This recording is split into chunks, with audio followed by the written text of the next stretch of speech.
በሀገራችን የመጀመሪያው ሐሳቦን ታሪኮን የሚያስቀምጡበት ፖድካስት።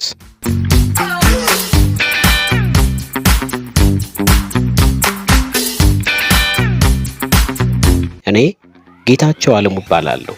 በሀገሬ የተሰራውን ታሪክ ማስቀመጥና ማስተላለፍ እንዲሁም ለትውልድ የሚጠቅሙ አዳዲስ አንቂና ጠቃሚ ሐሳቦችን እንድታጋሩኝ እፈልጋለሁ።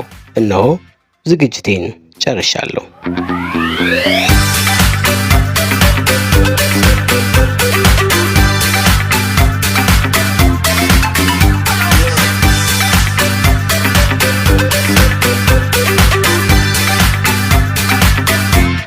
በታሪክ፣ በኪነ ጥበብ፣ በስፖርት እንዲሁም በማንኛውም ሁኔታ ለሀገራችሁ ታሪክ የሰራችሁ ለወጣት መነሳሻና መነቃቂያ መሆን የምትችሉ ሰዎች በዚህ ፖድካስት ሐሳብና ታሪካችሁን እንድታካፍሉን ተጋብዛችኋል።